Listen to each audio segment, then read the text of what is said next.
सो UPSC prelims का result आ गया है। जिनका इनका हुआ है उनको कॉन्ग्रेचुलेसन्स। जिनका नहीं हुआ है दिल छोटा मत कर भाई, क्योंकि हम भी ऑलमोस्ट 4 साल से पढ़ रहे हैं, मेरा भी नहीं हुआ है। बट कितने लोग भी कह रहे थे, जो भी कोचिंग बोल रहा था कि यार 75 से नीचे जाएगा, 2023 वाले कट ऑफ से नीचे जाएगा। बट मुझे पता था कि इससे नीचे नहीं जाएगा, क्योंकि मेरे बहुत सारे लोगों से बात हुआ था। सब बोल रहे थे कि मतलब बहुत लोगों के 90 नंबर 85 प्लस आ रहे थे। हाँ, बट ऐसा मेरे को बहुत लोग ये भी बोले थे कि हाँ यार, बहुत लोगों का 90 प्लस भी आ रहा है, लेकिन उनका सी सेट में 60-65 के बीच में रह गया। तो मेरे को लगा था कि हो सकता है कि ये रीज़न से 75 के नीचे चला जाए cut off. But as usual वही हुआ कि जो मतलब मेरे ख्याल से रिज़ल्ट में बहुत सारे लोगों का अभी भी हम कमेंट देखने के बाद मेरे को लग रहा है कि हाँ, कट ऑफ 75 से तो ऊपर ही है।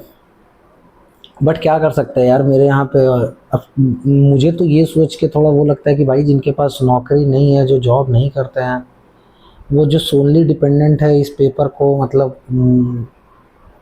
पता नहीं उन पे क्या बीत रहा होगा। क्योंकि मान लो 4 साल मैं तो जॉब करता हूँ, 4 साल देने के बाद जब मेरा हाल इतना ख़राब है, तो मैं ये सोच रहा हूँ कि जो जिनके पास जॉब भी नहीं है और वो अपना प्रीमियम टाइम इस एग्ज़ाम को दे रहे हैं, तो कैसे ही दे पाते होंगे यार। मतलब बहुत डिसहार्टनिंग है।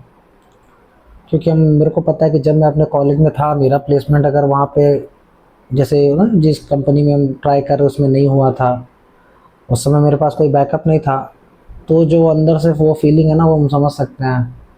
अब जो लोग इस सोनली इसी पे डिपेंडेंट है ना, मतलब उनके लिए तो बहुत डिफ़िकल्ट होने वाला है भाई। क्या बोलूँ मैं। वैसे कॉन्ग्रेचुलेसन्स, लगभग 13,500 लोगों का सिलेक्शन हुआ है। पता नहीं यार, काश 4 बार हम ट्राई कर लिए हैं, काश मेरा भी इस वाले पीडीएफ में मेरा रोल नंबर कभी आ पाता। बहुत अफसोस है इस बात का। मेरे को लगा था यार कि इस बार मैं कर लूँगा, क्योंकि मेरे को बहुत ये था कि हाँ, पढ़ लिया हूँ मैं, जितना मेरे को पढ़ना था इस बार हो जाना चाहिए था। मेरे ऑफिस में मेरे साथ का एक लड़का है जो पिछले 3 बार से मेंस दे रहा है, और वो इस बार सिर्फ मेंस पे फोकस किया था ज़्यादा। वो बोल रहा था कि नहीं यार, मेरे को इस बार मेंस पे थोड़े नंबर कम रह जा रहे हैं, तो मेरे को सही करना है। वो बंदा इतना करने के बाद उसका मेन मतलब कम रह गया नंबर। इस बार प्रीलिम्स भी इसका नहीं हुआ। तो ये भाई बहुत अनप्रेडिक्टेबल एग्ज़ाम है। मतलब वो तो बोल रहा था कि यार जिस तरीके से उसका प्रीलिम्स में हर बार 100 से ऊपर आया था, हर बार, इस बार उसके 65 आने में भी मतलब वो हालत ख़राब हो गया था। उसका 65 नंबर भी नहीं आ रहे थे। तो कुछ नहीं बोल सकते भाई इस एग्ज़ाम के बारे में। बट अगर मैं अपना बोलूँ तो अब मैं क्या करूँगा, मतलब अगर मेरे को आगे का अपना कुछ सोचना, तो क्या कर सकते हैं। मेरे पास तो चलो जॉब है, तो मैं जॉब के साथ साथ वापस से तैयारी स्टार्ट करूँगा। बट अभी तो मेरा 2-3 महीना बस यही फोकस होगा कि मैं मेंस के लिए पढूँ और मेंस के लिए आंसर राइटिंग करूँ, जो कि मैं कर भी रहा हूँ। आपको दिखाता हूँ मैं। जैसे ये सुपर कलाम वाला ऐप है, तो ये मेरे को सही लगा उस सेंस में कि हाँ, ये सही टाइम पे टाइम, मतलब बहुत टाइम तो नहीं लगता है बाकी कोचिंग की तरह। इसमें तुम आराम से अपना आंसर अपलोड करो और ये इवैल्यूएट करके देगा। तो जैसे देख सकते हैं कि हम इतने सारे आंसर लिखना स्टार्ट किए हैं, GS2 GS3, ये सारा। अभी तो GS3 नहीं, GS2 और एथिक्स के आंसर, और साथ साथ हम अपना ऑप्शनल लेके हम चल रहे हैं। बट हम यही कहेंगे कि जिनको भी करना है, मतलब वो अपना तैयारी स्टार्ट कर दें। और चेंजेस क्या कर सकते हैं यार, मेरे को नहीं लगता कि हम प्रीलिम्स में अपने लिए कुछ भी चेंजेस करेंगे। मैं प्रीलिम्स में वही करूँगा जो मैं इस साल किया, तो वही करूँगा। फिर से पेपर अगर वैसा आएगा तो मेरे पास और कोई ऑप्शन है भी नहीं। अब मैं उतना रैंडम चीज़ें पढ़ भी नहीं सकता। अगर पढ़ भी लूँ तो एग्ज़ाम में याद रहना, उसको रिकॉल करना भाई इम्पॉसिबल है। पहले इतना सारा स्टैटिक ही है, वही रिकॉल नहीं हो पाता है एग्ज़ाम के प्रेशर में 2 घंटे में। मतलब क्या कर सकते हैं। अब रैंडमली कुछ भी पूछेंगे, कितने करंट अफेयर इंसान पढ़े। अब पूरे साल में कम टाइम मिलता है। जो लोग जॉब करते हैं उनको पता होगा कि उतना इतना टाइम भी नहीं मिलता है कि आप इतना सारा न्यूज़ पढ़ो, इतना सारा ये करो।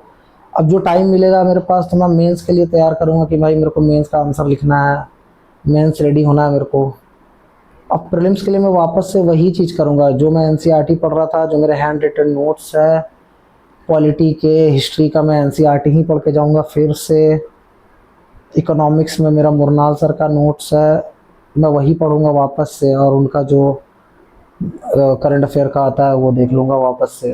तो मैंने कुछ सॉर्ट आउट कर रखा है कि जैसे मेरा सीन सेट है कि मैं पॉलिटी मेरे को क्या पढ़ना है, हिस्ट्री में क्या पढ़ना है, इकोनॉमिक्स में क्या पढ़ना है, इन्वायरमेंट में मेरे को पता है कि मेरे को शीन सर का वो नोट्स पढ़ना है जो मैं पढ़ रखा हूँ। साइंस एंड टेक हम इस साल छोड़ के गए थे, तो हो सकता है अगले साल पढ़ें। और क्या बचा, ज्योग्राफी तो मैं एनसीईआरटी ही पढ़ूँगा, एनसीईआरटी से ही क्वेश्चन होगा और सारे पीवाईक्यूज लगाऊंगा फिर से। अब फिर होगा कि नहीं होगा वो तो मुझे नहीं पता, पर मेरे हाथ में जो है वो अभी मेंस का आंसर राइटिंग है।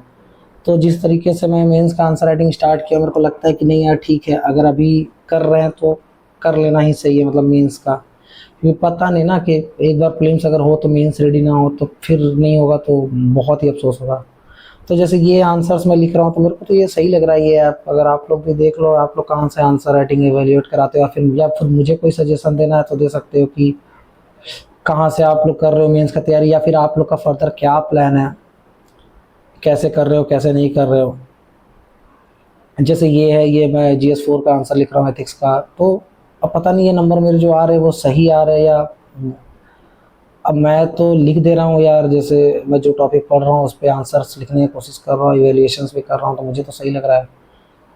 अब खाली हाथ बैठ तो सकता नहीं हूँ। हाँ, मैं समझ सकता हूँ कि जिन लोगों का नहीं हुआ वो लोग भी कुछ दिन तक वो रहेंगे, क्योंकि शॉकिंग लगता है, बट जिनके पास जॉब है, जिनके पास बैकअप है, उनके लिए तो आसानी, मतलब उनको थोड़ा तो रिलीफ है कि हाँ चलो ठीक है, नहीं हुआ तो कौन सा रोजी रोटी रुक रहा है भाई, जो काम कर रहे थे वही करते रहो, साथ में पढ़ना तो है ही तो पढ़ते रहो। तो मेरा तो बस यही है, आप लोग अगर कुछ सजेस्ट करना चाहते हो, कुछ बात करना चाहते हो तो मेरे को कमेंट करना, और देखते हैं कि इस बार अब क्या कर सकते हैं, नेक्स्ट ईयर के लिए कैसे प्रिपरेशन क्या करेंगे।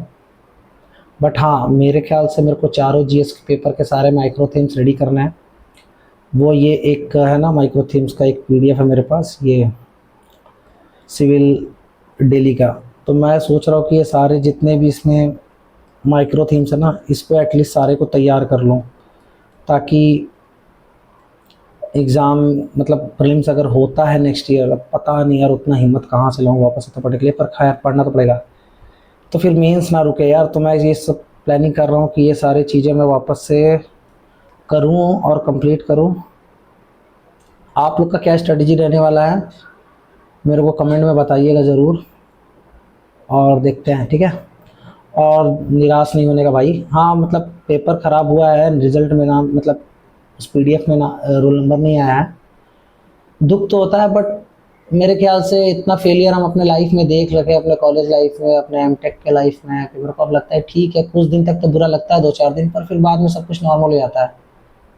तो ठीक है, वापस से हिम्मत जुटाया जाएगा और पढ़ना स्टार्ट किया जाएगा, बाकी देखते हैं क्या हो सकता है, ठीक है। और मैं सोच तो रहा था यार कि जो मैं आज, जैसे मैं ये आंसर लिखा हूँ, ठीक है ना, तो मैं ये कुछ कंसेप्ट समझ के ही लिखा हूँ, तो मैं सोच रहा हूँ कि मैं ये सब थोड़ा शेयर करूँ, यूट्यूब पे वीडियोस बनाऊँ कि इसमें मैंने क्या पढ़ा, कैसे कंसेप्ट लगाया, क्या लिखा हूँ। देखते हैं, अगर मेरे को मन करेगा तो मैं यूट्यूब में वीडियोस डालूँगा GS2 के सारे माइक्रो थीम्स पे। और कैसा रहा आप लोग का रिज़ल्ट, अगर जिनका, जो लोग पास हुए हैं वो भी कमेंट में बता सकते हैं, जो नहीं हुए वो भी बता सकते हैं। मिलते हैं हम लोग नेक्स्ट वीडियो में। Thank you, bye.